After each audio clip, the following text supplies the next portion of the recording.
Halo semuanya, perkenalkan nama saya Askira Merlin Romero dari Program Studi Administrasi Publik Fakultas Ilmu Administrasi. Pada kesempatan ini, saya akan mempresentasikan tugas mata kuliah Administrasi Pembangunan dengan judul Ekologi Administrasi Pembangunan. Sebelum kita masuk ke pembahasan inti, izinkan saya mengajak kita semua untuk sejenak merenung. Ketika kita mendengar kata pembangunan, apa yang muncul di benak kita? Biasanya kita langsung berpikir mengenai hadirnya berbagai infrastruktur, seperti jalan tol, gedung pencakar langit, dan pusat perbelanjaan. Namun pada kenyataannya, pembangunan tidak hanya berfokus pada pembangunan fisik saja. Pembangunan yang sesungguhnya harus memperhatikan manusia sebagai pusatnya. Ia harus memperhatikan bagaimana manusia hidup, bekerja, berinteraksi, berpikir, serta bagaimana masyarakat menjunjung nilai dan budaya yang telah diwariskan secara turun-temurun. Konsep inilah yang kemudian menjadi inti dari ekologi administrasi pembangunan. Ekologi administrasi pembangunan menjelaskan bahwa administrasi pemerintah selalu berada dalam hubungan yang erat dengan lingkungan sosial masyarakat. Administrasi tidak bisa berjalan di ruang hampa. Setiap kebijakan yang dibuat, setiap rencana yang disusun, dan setiap program pembangunan yang dijalankan akan sangat dipengaruhi oleh kondisi manusia dan lingkungannya. Oleh karena itu, pemerintah harus memahami karakter masyarakatnya sebelum menerapkan kebijakan pembangunan. Kebijakan yang bagus di atas kertas bisa gagal total jika tidak sesuai dengan realitas kehidupan masyarakat yang akan menerimanya. Mari kita dalami definisi ekologi itu sendiri. Ekologi didefinisikan sebagai studi ilmiah yang mengungkap hubungan saling bergantung antara makhluk hidup dengan lingkungan sekitarnya, seperti pohon yang bergantung pada tanah, air, dan sinar matahari untuk tumbuh subur. Dan Fred Weirich, pakar besar dalam bukunya The Ecology of Public Administration, menekankan bahwa penekanan ekologis pada administrasi publik bukanlah aspek fisik atau biologis semata, seperti iklim atau geografi belaka, melainkan sistem sosial manusia yang kompleks, dinamis, dan penuh interaksi antar manusia. Weirich mengajak kita melihat administrasi sebagai bagian dari ekosistem sosial yang lebih besar, di mana perubahan di satu elemen bisa memicu efek domino kemana-mana. Disinilah letak keindahan konsep ini. Ia memaksa kita berpikir sistemik, bukan parsial. Dalam konteks sosial, masyarakat memiliki karakteristik dan tantangan yang berbeda. Ada kelompok masyarakat yang hidup dalam kondisi sejahtera dan terdidik, namun tidak sedikit pula yang masih terjebak dalam lingkaran kemiskinan dan keterbelakangan.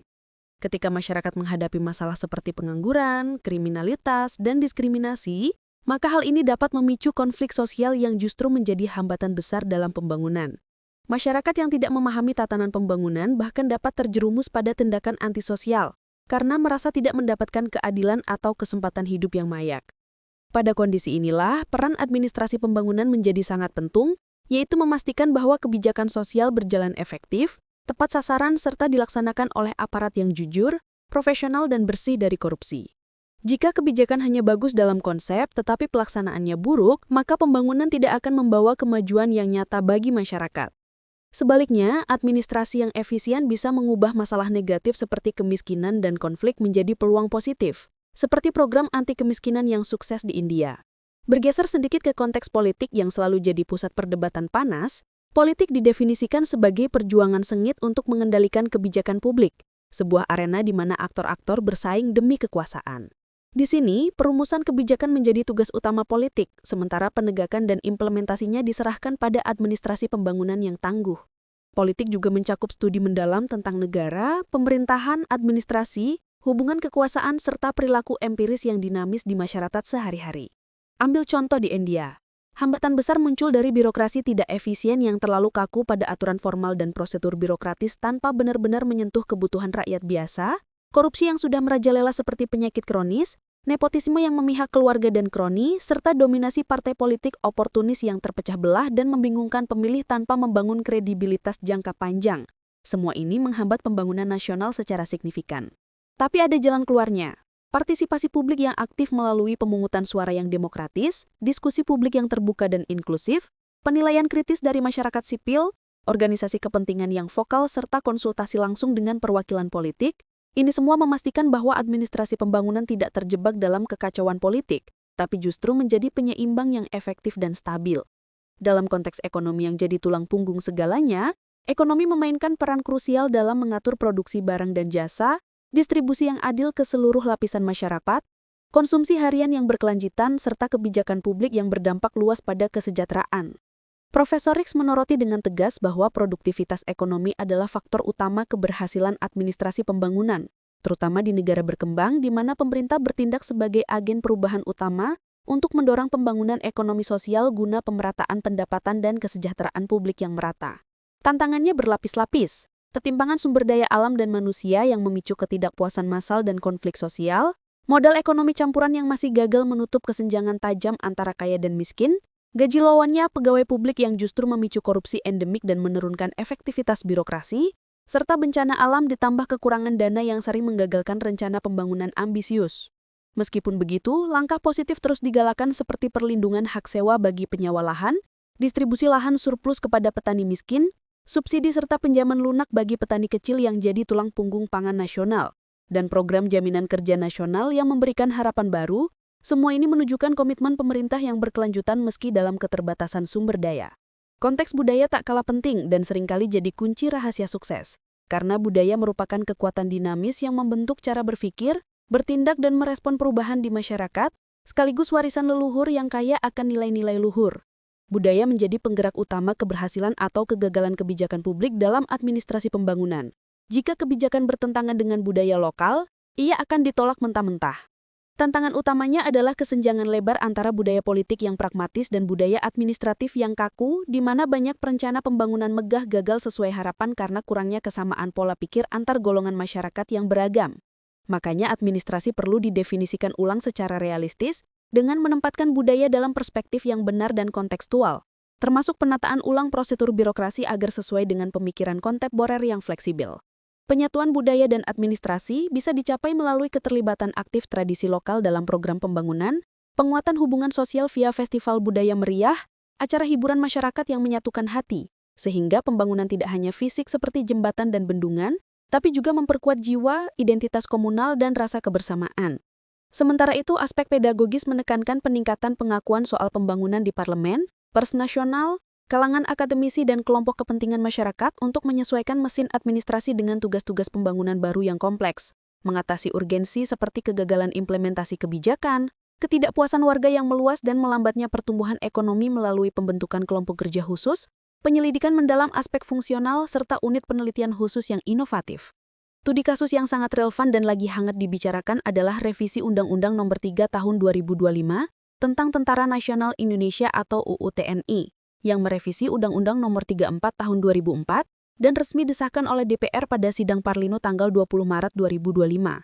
Revisi ini memungkinkan prajurit TNI aktif menduduki jabatan sipil di 14 lembaga strategis seperti Kejaksaan Agung, memperluas ruang operasi militer selain perang atau OMSP, ke bidang penegakan hukum narkotika, keamanan dalam negeri dan kegiatan non-perang lainnya, serta memperpanjang masa pensiun bagi pejabat tinggi militer agar pengalaman mereka bisa dimanfaatkan lebih lama.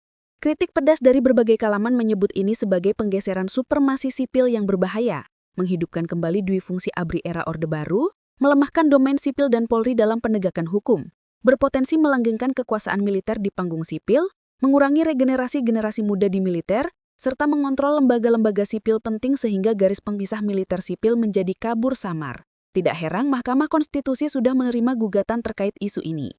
Analisis multidimensi dari perspektif ekologi administrasi sangat mendalam. Dampak sosial memicu keresahan publik dan polarisasi masyarakat soal demokrasi dan HAM, politik membuat militer lebih dominan atas pemerintahan sipil, ekonomi terganggu karena iklim investasi goyah akibat persepsi instabilitas politik, budaya mengalami pergeseran nilai disiplin militer yang kaku ke ruang sipil yang seharusnya demokratis, serta pedagogis menuntut pendidikan intensif tentang hukum, HAM dan demokrasi untuk mencapai keseimbangan kontrol sipil militer.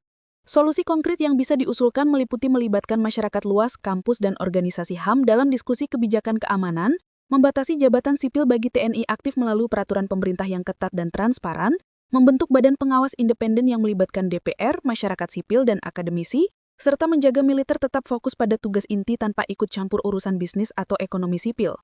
Sebagai penutup yang inspiratif dan actionable, saya usulkan mini project sederhana tapi impactful meningkatkan kesadaran masyarakat tentang peran TNI dalam pembangunan nasional yang sesuai prinsip demokrasi dan konstitusi Pancasila. Caranya, gelar diskusi publik dan seminar nasional untuk membangun ruang dialog inklusif sosial politik yang sehat, adakan pelatihan literasi kebijakan dan etika administrasi guna edukasi hubungan militer sipil dan prinsip good governance, serta kampanye media sosial masif dengan konten edukatif moderat dan menarik untuk menjangkau generasi muda yang aktif online. Hasil yang diharapkan luar biasa, peningkatan pemahaman masyarakat khususnya mahasiswa tentang fungsi TNI yang proporsional, terciptanya komunikasi sehat dan saling menghormati antara sipil dan militer, serta tumbuhnya kesadaran budaya birokrasi demokratis di tingkat pemerintahan daerah yang lebih baik. Refleksi pribadi saya sebagai Askira Merlin Romero, sebagai calon pemimpin masa depan, saya tidak akan menolak perubahan apapun, tapi akan memastikan bahwa setiap perubahan lahir dari keseimbangan sempurna ekologi administrasi, yaitu harmoni antara aspek politik, sosial, ekonomi, budaya, dan pendidikan, untuk mewujudkan pembangunan yang berkeadilan sosial, inklusif, dan benar-benar demokratis bagi seluruh rakyat Indonesia. Dan itulah sebabnya teman-teman sekalian, pemahaman mendalam, komprehensif, holistik, dan multidimensional tentang ekologi administrasi pembangunan bukan hanya penting secara akademis, tapi sangat-sangat krusial, esensial, strategis, dan mendesak secara eksistensial di era sekarang yang penuh badai ketidakpastian global yang tak terduga, seperti disrupsi teknologi AI dan machine learning yang merevolusi pekerjaan jutaan orang, krisis iklim ekstrim dengan banjir rob yang kekeringan berkepanjangan yang mengancam ketahanan pangan, perang dagang sengit antar superpower seperti AS China yang bikin rantai pasok global kacau balau, serta pandemi zoonotik yang datang silih berganti dari Ebola hingga varian COVID baru, semua ini secara brutal menguji ketangguhan, adaptabilitas, dan resiliensi sistem administrasi kita sebagai bangsa yang berdaulat, pluralis, dan ambisius menuju negara maju. Konsep ekologi ini, yang dirintis oleh pemikir brilian seperti Fred W. Hicks, mengingatkan kita secara tegas, berulang-ulang dan tak kenal kompromi bahwa membangun bukanlah pekerjaan satu pihak elit berjas rapi di Jakarta Pusat, bukan pula tanggung jawab eksklusif pemerintah pusat dengan APBN triliunan atau swasta besar konglomerat semata, melainkan upaya bersama, kolaboratif, sinergis, dan inklusif total seluruh elemen bangsa dari Sabang paling barat sampai Merauke paling timur, dari Miangas Utara hingga Rote Selatan, mulai dari petani-tani organik di desa terkecil yang bangun subuh menyiram sawah padi dengan tangan kasar tapi hati mulia, nelayan tangguh di pulau terluar yang berjuang melawan ombak ganas dan badai tropis demi tangkapan ikan segar, buruh pabrik yang shift malam demi upah keluarga, hingga pengusaha inovatif di ibu kota yang ciptakan startup unicorn berbasis blockchain atau green tech, yang semuanya, tanpa pengecualian, membutuhkan keseimbangan dinamis seperti tarian harmonis, keselarasan ekosistemik sempurna ala alam liar, dan sinergi harmonis yang mulus dalam segala aspek kehidupan masyarakat yang berlapis-lapis, mulai dari gotong royong membersihkan sungai tercemar di kampung halaman dengan tangan blong, dialog antar agama damai di masjid, gereja, pura dan vihara setiap minggu, musyawarah desa untuk atasi konflik tanah, hingga rapat strategis tingkat tinggi di gedung DPR RI atau KSP yang menentukan nasib 280 juta rakyat, bayangkan skenario distopia jika kita abaikan pelajaran ekologi ini. Pembangunan fisik megah nan mewah seperti jalan tol Trans Jawa yang mulus 1000 km, pelabuhan Patimban canggih, atau IKN Nusantara futuristik dengan gedung pintar bisa jadi monumen sia-sia, relik berdebu dan pemborosan nasional jika sosialnya retak belah oleh konflik etnis SARA, politiknya busuk korup oleh oligarki, ekonominya timpang ekstrim dengan Gini rasio 0,5, dan budayanya hilang tergilas globalisasi kapitalis. Ekologi administrasi hadir sebagai kompas moral abadi, GPS spiritual yang menuntun kita ke arah yang benar, adil, dan lestari untuk generasi mendatang. Harapan saya yang tulus, ikhlas, dan penuh optimisme dari lubuk hati terdalam, setelah mendengarkan presentasi panjang lebar ini dengan sabar dan penuh perhatian, entah secara live di kelas, via Zoom hybrid, atau rekaman YouTube nanti, kita semua tidak lagi menganggap pembangunan hanya sebagai proyek fisik megah yang Instagramable, viral di TikTok dengan filter estetik atau konten reels yang dapat like jutaan semalam, tapi sebagai usaha besar, mulia, visioner, dan transgenerasional yang abadi untuk memajukan derajat kemanusiaan secara keseluruhan, meningkatkan kualitas hidup dari nol hingga hero, menjaga kehidupan sosial tetap harmonis damai tanpa konflik horizontal yang merusak, memperkuat toleransi beragama dan etnis di tengah keberagaman kita yang luar biasa, serta mewariskan negeri yang lebih adil, hijau berkelanjutan, makmur merata dan resilien bagi anak cucu kita hingga generasi ke-1100 tahun 2125 nanti. Ini bukan mimpi kosong, tapi panggilan aksi nyata. Mari kita terapkan prinsip ekologi ini, mulai dari hal kecil seperti ikut Karang Taruna Desa, kampanye anti plastik sekali pakai di sekolah atau diskusi kebijakan di grup WhatsApp RT, karena setiap tetes air berkontribusi pada lautan besar. Mari kita semua tanpa terkecuali jadi agen perubahan ekologis yang proaktif, tangguh, inovatif, dan tak kenal lelah. Dari mahasiswa seperti saya, dosen bijak, hingga pejabat publik yang melayani, bersama wujudkan Indonesia Emas 2045 yang ekologis dan berkelanjutan. Sekian penjelasan panjang lebar yang dapat saya sampaikan hari ini. Terima kasih banyak kepada Bapak Ibu dosen pengampu mata kuliah Administrasi Pembangunan atas bimbingan dan kesempatan berharga ini, serta kepada teman-teman sekelas dan audiens semua atas perhatian penuh dan apresiasi yang luar biasa. Semoga apa yang saya paparkan bermanfaat, membuka cara pandang baru dan menginspirasi kita semua untuk berkontribusi nyata dalam pembangunan bangsa. Sampai jumpa lagi di kesempatan berikutnya, teruslah belajar dan berinovasi.